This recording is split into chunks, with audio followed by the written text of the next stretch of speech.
Hi viewers, welcome to our channel. ప్రస్తుతం మనతో పాటు దామ బాలాజీ గారు సీనియర్ జర్నలిస్ట్ ఉన్నారు. వారితో ఒకసారి మాట్లాడదాం. నమస్కారం సార్. నమస్తే. సార్, 'పుష్ప 2' మూవీ మరి రేపు రిలీజ్ కాబోతుంది. కాకపోతే ఇవాళ తెలుగు రాష్ట్రాల్లో నైట్ ప్రీమియర్స్ చేస్తున్నారు. అయితే యూఎస్లో ఆల్రెడీ ప్రీమియర్స్ పడిపోయాయి. దాని టాక్ కూడా వస్తుందని అంటున్నారు. మరి యూఎస్ ప్రీమియర్స్ టాక్ ఏ విధంగా ఉంది? దానిపైన మీ రివ్యూ ఏంటి సార్? పుష్ప 2 రిలీజ్ ఈ రోజు నైట్ రిలీజ్ అయింది. దాన్ని ఆల్రెడీ యూఎస్ ప్రీమియర్ షోలు పడిపోయాయి. సో అక్కడ నుంచి చాలా మంది ఫోన్లు చేసి చెప్తున్నారు. నాకు కూడా ఇద్దరు ముగ్గురు ఫోన్ చేశారు. తర్వాత ఫేస్బుక్లో అక్కడక్కడ పోస్టులు కూడా పెడుతున్నారు, స్క్రీన్ షాట్లు పెడుతున్నారు.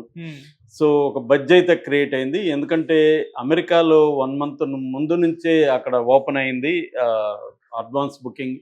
అక్కడ విపరీతమైన క్రేజ్తో అడ్వాన్స్ బుకింగ్ చేసుకుంటున్నారు. రేట్లు ఎక్కువ పెట్టినా కూడా ఎవరు తగ్గట్లేదు. అయితే ఇప్పుడు ఈ సినిమా ఎలా ఉంది ఏంటి అనేది చెప్పుకునే ముందు అసలు దీని రికార్డులు చూస్తే మనకి మతిపోతుంది. ఆల్రెడీ 80 దేశాల్లో 12,000 థియేటర్లలో ఈరోజు రిలీజ్ అవుతుంది. దాని తర్వాత ఒక్క ఫస్ట్ డేని 5వ తేదీకి మాత్రమే 55,000 షోలు పడుతుందన్నమాట. సో అదొక పెద్ద రికార్డు.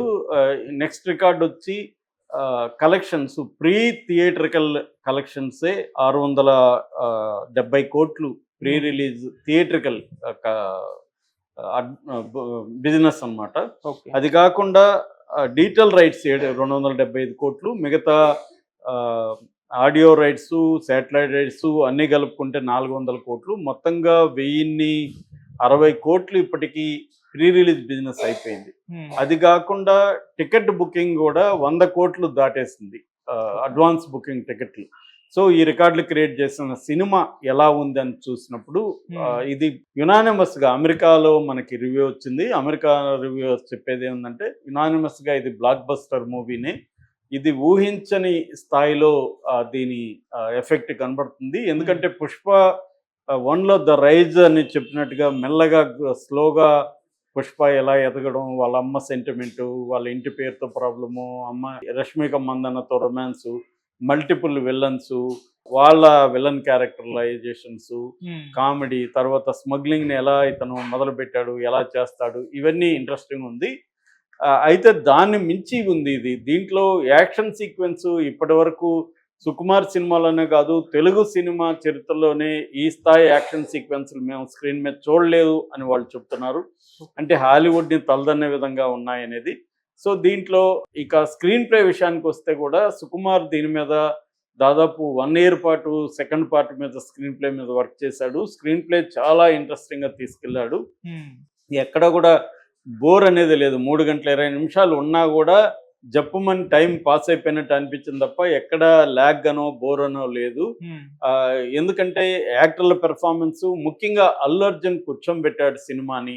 అల్లు అర్జున్ భుజస్కంధాల మీద మోసాడు. అల్లు అర్జున్ కి ఎంత టాలెంట్ ఉందనేది ఈ సినిమాతో నట విశ్వరూపం చూపించాడు. ఇక పాన్ ఇండియాలో అల్లు అర్జున్ కొట్టేవాడు లేడా అన్నంత స్థాయిలో అల్లు అర్జున్ పెర్ఫార్మెన్స్ ఉంది అనేది చెప్తున్నారు. ఓవరాల్గా ఏంటంటే ఈ సినిమా ఇటు సుకుమారు, ఇటు అల్లు అర్జున్ ఇద్దరి విశ్వరూపం చెప్తాను. సుకుమార్ కూడా ఎప్పుడు ఈ రేంజ్ సినిమా ఆయన చరిత్రలో తెలియదు. మామూలుగా సుకుమార్ మాస్టర్ స్టోరీ టెల్లర్ అనే పేరుంది. రంగస్థలం కావచ్చు, 1 కావచ్చు, ఆర్య కావచ్చు, ఇవన్నీ కూడా సుకుమార్ మార్క్ ఫిల్మ్స్. వాటన్నిటినీ పుష్ప 2 డామినేట్ చేస్తుంది. అంటే ఒక పాన్ ఇండియా డైరెక్టర్గా సుకుమార్ ఎస్టాబ్లిష్ అయిపోతాడు ఈ సినిమాతో. ఒక రాజమౌళి కావచ్చు, మనకి ప్రశాంత్ నీల్ కావచ్చు, ఇలాంటి వాళ్ళ సరసన సుకుమార్ కూడా చేరుతాడు. సుకుమార్ పేరు ప్రపంచవ్యాప్తంగా మారిపోతుంది. అట్లాగే ఈ సినిమాలో హైలైట్స్ గురించి చెప్పుకోవాలంటే ఫస్ట్ యాక్షన్ సీక్వెన్సెస్, ఇంటర్వెల్ ముందు ఫైట్ కానీ, తర్వాత చైనాలో జరిగే హార్బర్లో జరిగే ఫైట్ కానీ, నార్త్ ఇండియాలో జరిగేది కానీ, ఇవన్నీ కూడా ఇప్పటివరకు స్క్రీన్ మీద తీయలేని స్థాయిలో ఉంది. దాంట్లో కూడా ఫుల్ ఆఫ్ ఎనర్జీతో అల్లు అర్జున్ చేశాడు. రెండోది, ఇది నేషనల్ కాదు, నేషనల్ అనుకుంటావా ఇంటర్నేషనల్ అని ట్రైలర్లో కూడా వచ్చింది. ఈ డైలాగ్ తగినట్టే చైనాలో అక్కడంతా కూడా వాళ్ళు ఏంటంటే వాళ్ళు సమురాయిస్ వీళ్ళందరినీ తీసుకొచ్చి కత్తులతో ఫైట్, దాన్ని ఎలా ఎదుర్కొంటాడు అనేది చాలా బాగా చేశారు. అక్కడ హార్బర్లో ఫైట్స్ అవన్నీ కూడా వండర్ఫుల్గా చేశారు. అంటే మనకు మామూలుగా అయితే ఇంతకుముందు మల్టిపుల్ విలన్స్ లోకల్గా ఉండేవాళ్ళు. ఇప్పుడు ఏంటంటే పాన్ ఇండియా లెవెల్లో నార్థన్ ఇండియాలో విలను, తర్వాత చైనాలో విలన్స్ స్కోప్ బాగా పెరిగింది. దీన్ని ఎలా డీల్ చేస్తాడు అంటే, ఒక స్మగ్లరు పెరగడం అంటే ఏ స్థాయిలో ఉంటుంది, ఈ స్థాయిలో ఇంటర్నేషనల్ స్థాయిలో మన ఎర్రచందనాన్ని శాండిల్వుడ్ తీసుకెళ్ళి చేయడం అనేది ఎవరు కూడా ఊహించని స్థాయి ఇది. అంటే ఇది నేటివ్ స్టోరీ, ఇక్కడ ఏది హాలీవుడ్ను ఇంకో దాన్ని కాపీ కొట్టింది కాదు. నేటివ్ స్టోరీని తీసుకొని, నేటివ్ లాంగ్వేజ్ని తెలుగులో తీసుకొని, దీన్ని 6 భాషల్లోకి తీసుకెళ్ళి ఇలా చేయడం అనేది సుకుమార్కి ఖచ్చితంగా ఇది ఒక పెద్ద రికార్డ్ అవుతుందని చెప్తున్నారు. సినిమాలో హైలైట్స్గా మనం ప్లస్లుగా చెప్పుకోవాలంటే, ఫస్ట్ చెప్పుకోవాల్సిన Sukumar direction, screen play, writing, డైలాగులు చాలా పేలాయి చాలా చోట్ల అని చెప్తున్నారు. సెకండ్ థింగ్ వచ్చి పర్ఫార్మెన్సెస్. ఇటు అల్లు అర్జున్ పర్ఫార్మెన్స్ అయితే ఇంక చెప్పాల్సిన పని లేదు. అట్లాగే ఫహద్ ఫాజిల్ కూడా విశ్వరూపం. ఫస్ట్ దాంట్లో ఫహద్ ఫాజిల్ విశ్వరూపం లేదు, అప్పుడే ఎంటర్ అయ్యాడు. ఫహద్ ఫాజిల్ ఇతను పెళ్ళి దీని నుంచి లేసిల్లు అతనితో గొడవతో ఎండ్ అవుతుంది.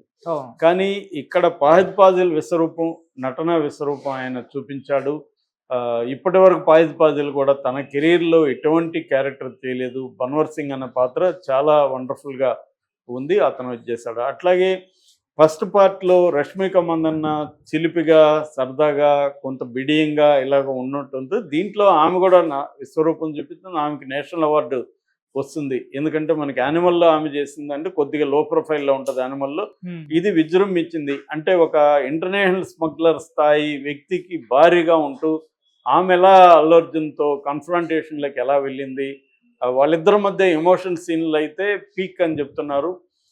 ఇది కొత్తగా ఉంది కూడా. అంటే ఒక బయటంతా భయపెట్టే ఒక స్మగ్లరు, ఒక భయంకరంగా ఉన్న స్మగ్లరు భార్యతో ఎలా ఉంటాడు, భార్య దగ్గర ఎలా భయపడతాడు, భార్య మాట వినడానికి ఎలా ప్రయత్నిస్తాడు, వాళ్ళిద్దరి మధ్య ఎలాంటి కన్ఫ్రంటేషన్స్ వచ్చాయి, ఇదంతా కూడా ఇమోషనల్. వాళ్ళిద్దరి మధ్య డ్రామాకి అయితే చాలామంది కన్నీళ్లు పెట్టుకునే స్థాయిలో డ్రామా కూడా వర్కౌట్ అయిందని చెప్తున్నారు. అట్లాగే